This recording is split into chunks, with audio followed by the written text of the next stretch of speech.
لهم دابة من الأرض تكلمهم أخرجنا لهم دابة من الأرض تكلمهم أن الناس كانوا بآياتنا لا يوقنون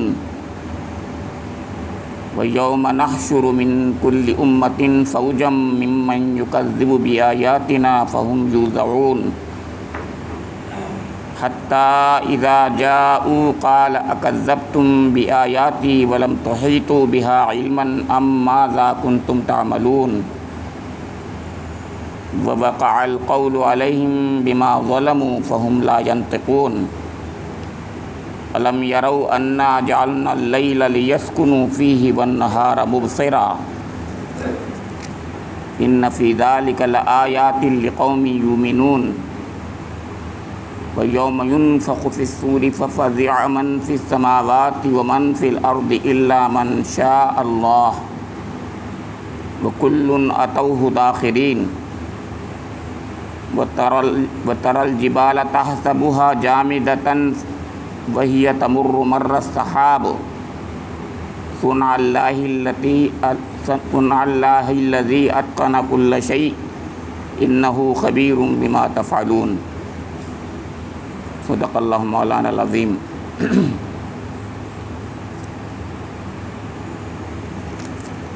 یہ سورہ النمل کی آخری رکوع کی اور آخری رکوع سے ایک رکوع پہلے کی ایک آیت جو 82 تا 88 آیات پر مشتمل ہے آپ کے سامنے تلاوت کی گئیں۔ ان آیات کریمہ کا ترجمہ ایسے کیا گیا ہے: اور جب ہماری بات پوری ہونے کا وقت ان پر آ پہنچے گا تو ہم ان کے لیے ایک جانور زمین سے نکالیں گے جو ان سے کلام کرے گا کہ لوگ ہماری آیات پر یقین نہیں کرتے تھے۔ اور ذرا تصور کرو اس دن کا جب ہم ہر امت میں سے ایک فوج کی فوج ان لوگوں کی گھیر لائیں گے جو ہماری آیات کو جھٹلایا کرتے تھے، پھر ان کو اور ان کی اقسام کے لحاظ سے درجہ بدرجہ مرتب کیا جائے گا، یہاں تک کہ جب سب آ جائیں گے تو ان کا رب ان سے پوچھے گا کہ تم نے میری آیات کو جھٹلا دیا حالانکہ تم نے ان کا علمی احاطہ نہ کیا تھا۔ اگر یہ نہیں تو تم اور کیا کر رہے تھے؟ اور ان کے ظلم کی وجہ سے عذاب کا وعدہ ان پر پورا ہو جائے گا، تب وہ کچھ بھی نہ بول سکیں گے۔ کیا ان کو سجھائی نہ دیتا تھا کہ ہم نے رات ان کے لیے سکون حاصل کرنے کو بنائی تھی اور دن کو روشن کیا تھا؟ اس میں بہت نشانیاں تھیں ان لوگوں کے لیے جو ایمان لاتے تھے۔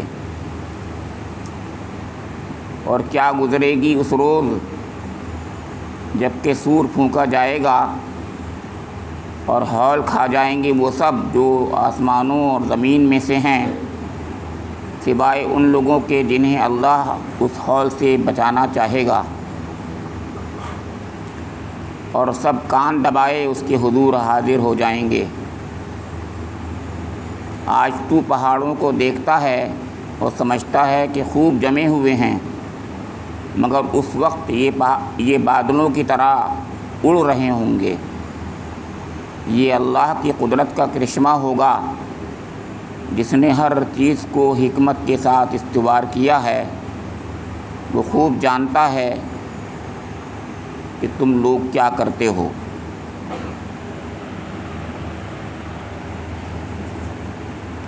یہ سورہ النمل کی آخری آیات میں سے آیتیں ہیں 8، اور اگلی 5 آیات کے بعد سورہ ختم ہو جائے گی۔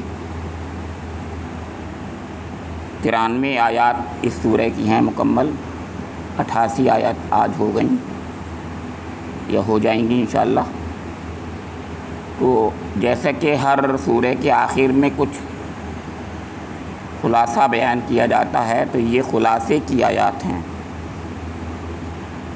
اور خلاصے میں اللہ تعالیٰ خاص طور سے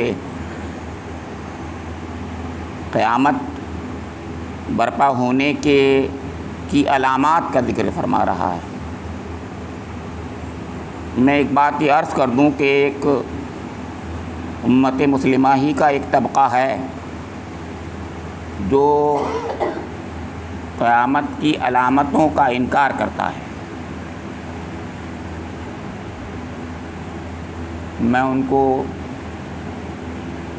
کوئی نام لوں یا نہ لوں، وہ منکر حدیث ہیں، کیونکہ جب حدیث میں ایک بات پکی طور سے کہی گئی ہے اور اس کا انکار کر دیں وہ، تو اس کو منکر حدیث ہی کہا جائے گا۔ چاہے پرویزی کہہ لیجیے ان کو، غلام احمد پرویز کے فالوورز ہوں، چکرالوی ہوں چاہے وہ، تو یہ تمام لوگ ایسے ہیں جو کہتے ہیں کہ قرآن میں جو چیز نہیں ہے وہ چیز اب ان کو قرآن میں بھی نظر نہیں آتی اگر کچھ باتیں، تو میں یہ آپ کے سامنے یہ بھی رکھنا چاہوں گا کہ قرآن کی آیتوں کا بھی وہ اس طریقے سے تحریف کرتے ہیں، تعویل کرتے ہیں کہ وہ اپنی بات جو ان کے ذہن میں ہے وہی بات اس کو مان لیتے ہیں۔ آج کی آیات میں آپ نے دیکھا کہ وہ دابۃ الارض جو ہے، جو خروج ہوگا نکلے گا، وہ اس کی بھی تعویل کر دیتے ہیں۔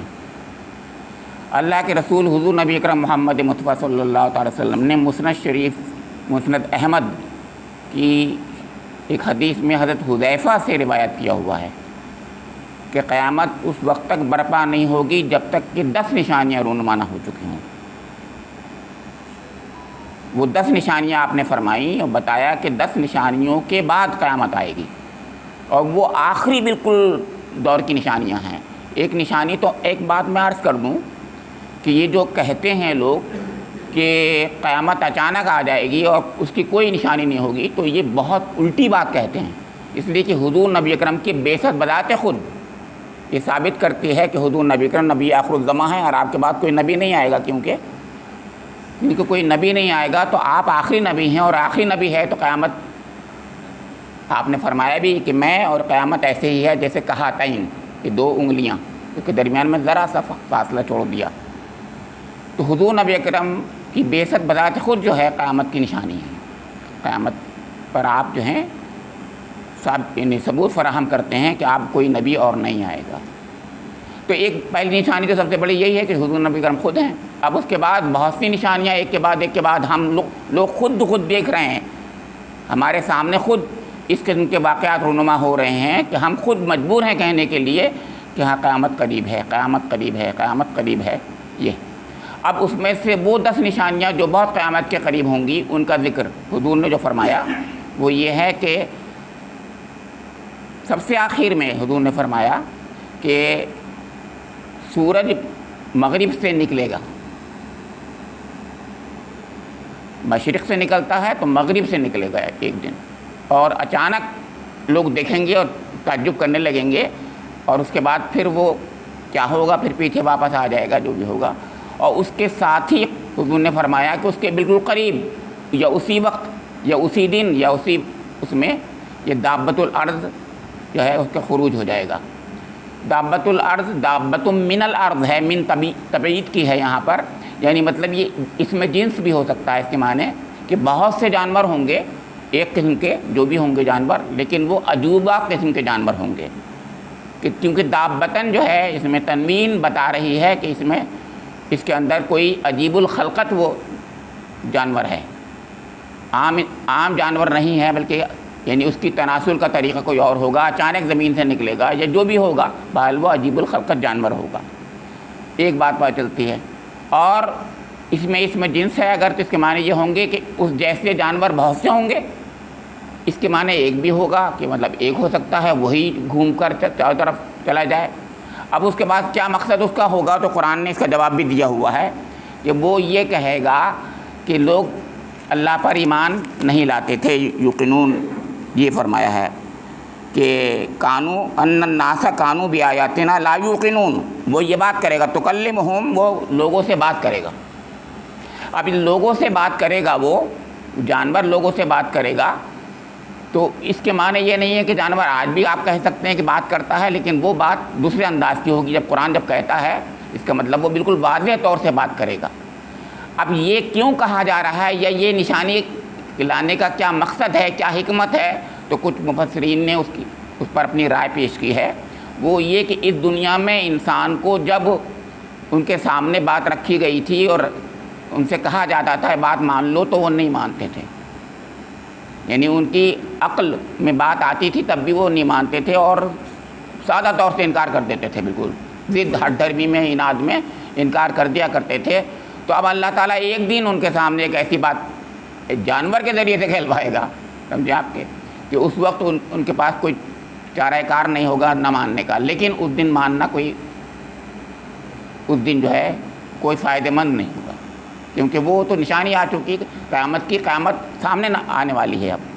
تو اب یہ دو میں نے نشانیاں بتائیں، سورج کا نکلنا مغرب سے، پھر دوسرا یہ جو ہے دابۃ الارض، ایک دخان، ایک جو ہے آپ کا 3 خسوف، یعنی ایک مشرق میں، ایک مغرب میں، ایک جزیرۃ العرب میں. خسوف کا مطلب یہ ہے کہ زلزلے بہت بڑے، جس سے زمین بالکل شق ہو جائے گی، اس طریقے کے 3 زلزلے ہوں گے. پھر جو ہے خروج دجال اور نزول عیسیٰ ابن مریم اور یاجوج ماجوج کا نزول، اور آگ ایک ہوگی سب سے آخر میں، سب سے آخری وہ جو ہوگی ایک آگ ہوگی جو کہ عدن سے، قعر عدن سے نکلے گی اور ہانکتی ہوئی لوگوں کو چلی جائے گی، ہانکتے ہانکتے یہاں تک کہ شام تک پہنچ جائے گی، اور شام گویا کہ حشر کا میدان ہوگا. تو یہ نشانیاں بتائیں اللہ کے رسول نے کہ 10 نشانیاں ہوں گی. اگر 10 بتائی تھیں میں نے، اگر کوئی کمی رہ گئی ہے تو آپ کو بتا دوں گا، پھر رہ گئی اگر میرے خیال سے 10 شاید ہو گئی ہیں، 15 سب. تو یہ تمام نشانیاں جو ہیں جب تک آ جائیں گی تب جا کر کے پھر اس کی مقصد یہ ہے کہ تم اب ان کے سامنے وہ تمام نشانیاں لا کر کے رکھ دے گا اللہ تعالیٰ کہ اب تمہارے لیے سب بیکار ہے. یہ جب تمہاری عقل تھی کام کر رہی تھی اور تم اس کو نہیں مان رہے تھے جانتے بوجھتے، تو اب تمہارے لیے کوئی فائدہ مند نہیں ہے. لیکن ہم دکھانا چاہتے ہیں، دیکھو تو ہم سب کچھ کر سکتے ہیں، ہم سب کچھ کر سکتے ہیں والی بات ہی اس میں نظر آ رہی ہیں سب باتیں. دیکھیے اللہ تعالیٰ نے فرمایا سب سے پہلے وَإِذَا وَقَعَ الْقَوْلُ عَلَيْهِمْ أَخْرَجْنَا لَهُمْ دَابَّةً مِّنَ الْأَرْضِ تُكَلِّمُهُمْ أَنَّ النَّاسَ كَانُوا بِآيَاتِنَا لَا يُوقِنُونَ. جب ہماری بات پوری ہونے کا وقت آئے گا، پوری بات یعنی قیامت کا وقت آئے گا جب ہمارا. اب دیکھیے اس کی نشانی تو ہوئی قریب کی، جب یہ کہا کہ جب وقت پورا ہونے کا وقت آئے گا، اذا وقع القول، تو اس وقت تو ہم ان کے لیے ایک جانور زمین سے نکالیں گے جو ان سے کلام کرے گا کہ لوگ ہماری آیات پر یقین نہیں کرتے تھے. یعنی گویا یہ ہے کہ تم انسانوں کی بات کو تو نہیں مانے جو اللہ کے رسول بن کر کے تمہارے سامنے بھیجے گئے تھے، بنا کر بھیجے گئے تھے. اس جانور کی بات کو ہم مان رہے ہو لیکن تمہارے لیے سب بیکار ہے. یہ اللہ تعالیٰ کی طرف سے ناراضگی کا اظہار ہوگا کہ تم نے اس وقت تو بات نہیں مانی، لیکن اب یہ جانور بول رہا ہے تو تم مان رہے ہو. اب وہ جانور کیا کرے گا اس کے بارے میں تفصیل ہے کہ وہ نشان لگا دے گا کہ مومن ہے، یہ کافر ہے، سمجھے آپ کے. اب ایک بہرحال وہ الگ الگ باتیں ہیں، وہ حدیث کی تفصیل ہے. پھر فرمایا کہ وَيَوْمَ نَحْشُرُ مِنْ كُلِّ أُمَّةٍ فَوْجًا مِمَّنْ يُكَذِّبُ بِآيَاتِنَا فَهُمْ يُوزَعُونَ. اور اس کے بعد اللہ تعالیٰ حشر برپا جب کرے گا اس کا ذکر فرما دیا. یعنی دنیا میں آخری وقت کا ذکر کرنے کے بعد میں اب قیامت کے مختلف مراحل کا ذکر فرما دیا گیا. اب قیامت کا مرحلہ ہے، یعنی جب وہاں دوبارہ سے اٹھائے جا رہے ہیں. وَيَوْمَ نَحْشُرُ مِنْ كُلِّ أُمَّةٍ فَوْجًا مِمَّنْ يُكَذِّبُ بِآيَاتِنَا فَهُمْ يُوزَعُونَ. فرمایا کہ پھر ان کو ہم فوج کر کے ان کو گھیر لائیں گے جو ہماری آیات کو جھٹلایا کرتے تھے. پھر ان کو اقسام کے لحاظ سے درجہ بدرجہ مرتب کیا جائے گا، کس کا کون سا گناہ ہے، کتنا بڑا گناہ ہے، کیسا گناہ ہے، سب کی الگ درجہ بندی کی جائے گی، قرآن پاک کہہ رہا ہے.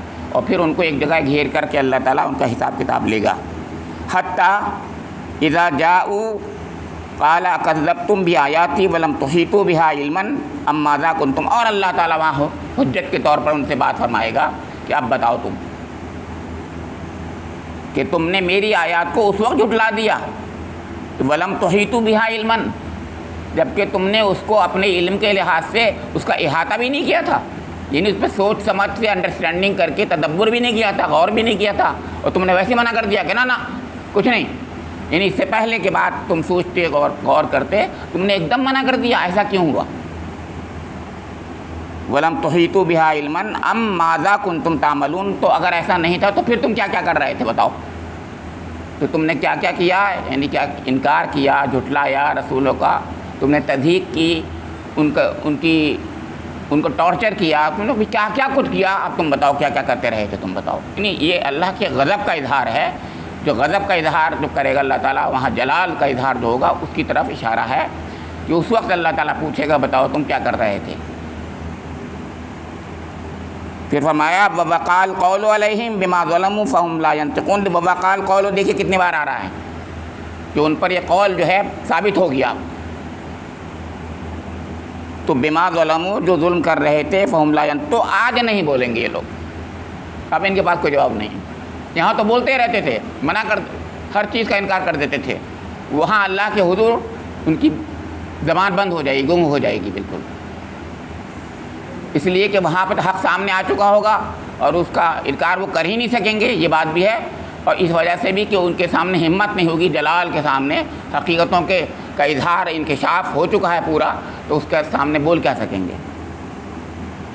الم یروا انا جعلنا اللیل لیسکنوا فیہ والنہار مبصرا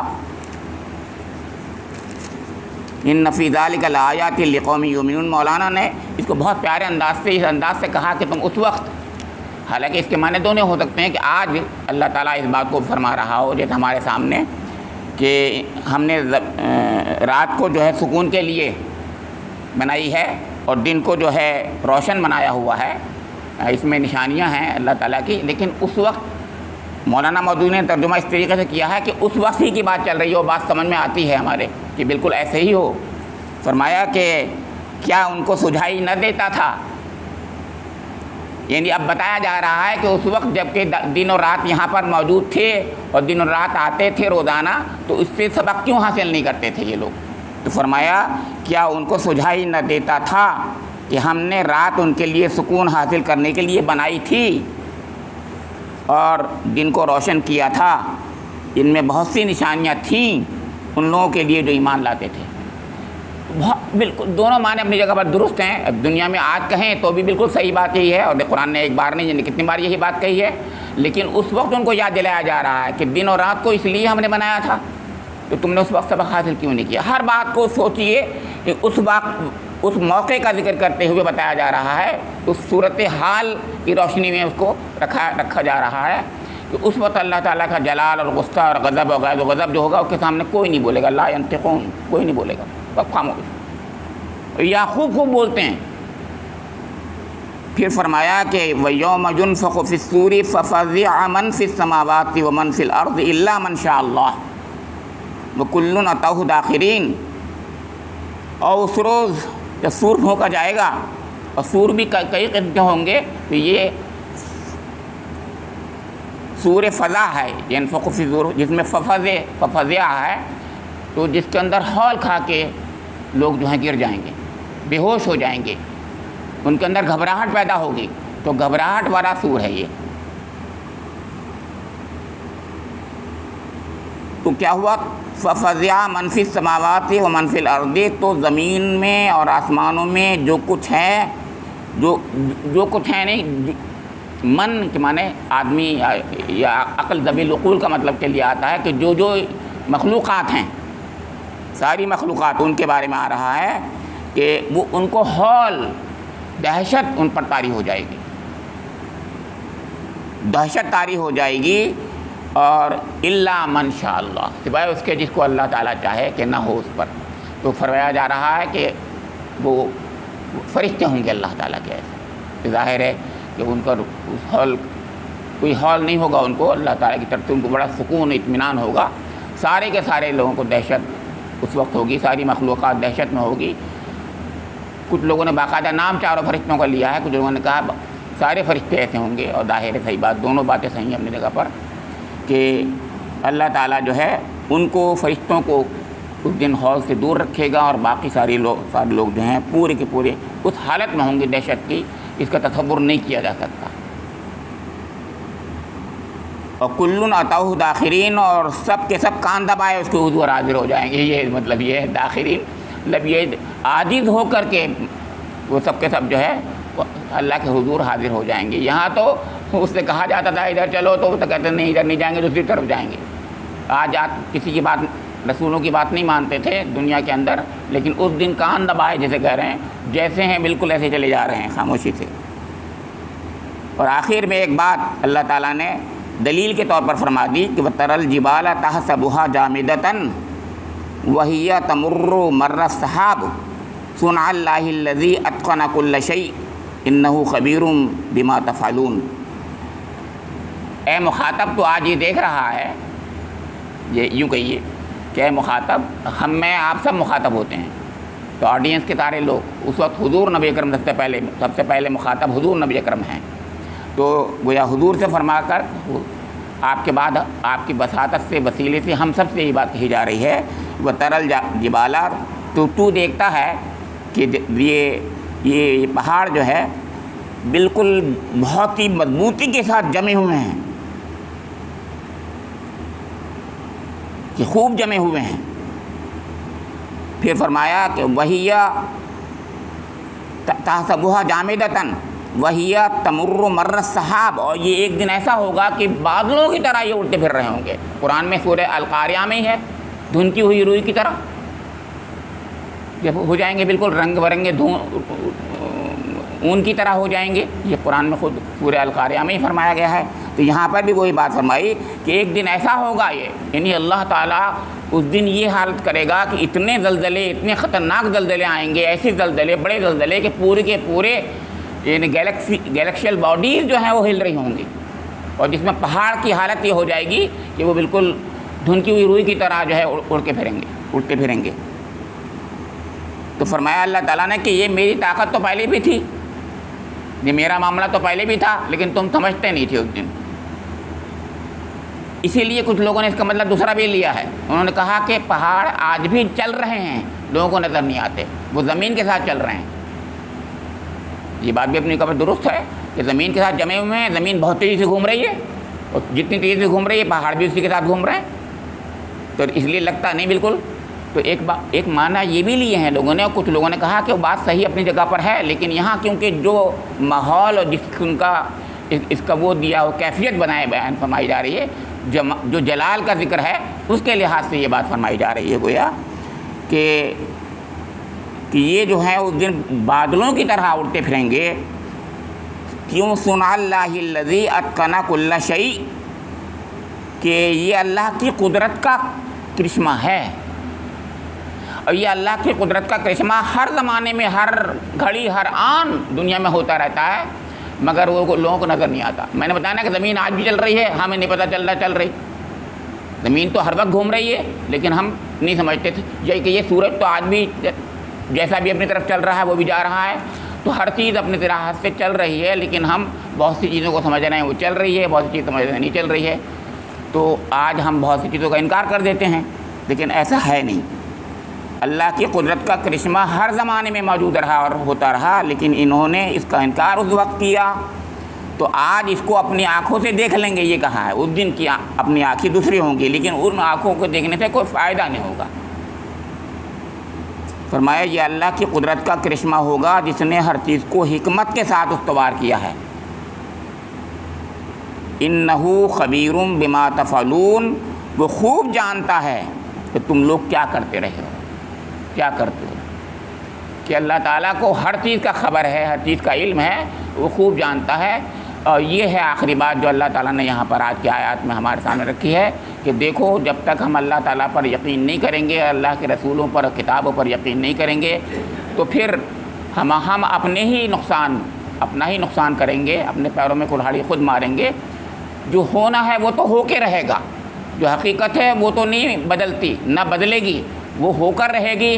آج ہی لوگ جو اپنی زندگی کو سنوار لیں گے تو ان کا فائدہ ہے، جو اپنی زندگی کو نہیں سنواریں گے ان کا ہی نقصان ہے. اللہ رب کریم مجھے اور آپ لوگوں کو اس قرآن پاک کی ہر آیت کو سمجھنے کی، اس کے مطابق عمل کرنے کی توفیق نصیب فرما دے. اس کے پڑھنے سمجھنے میں ہم سے جو غلطیاں ہو جاتی ہیں ان کو معاف فرما دے. ربنا تقبل منا انک انت السمیع العلیم وتب علینا انک انت التواب الرحیم.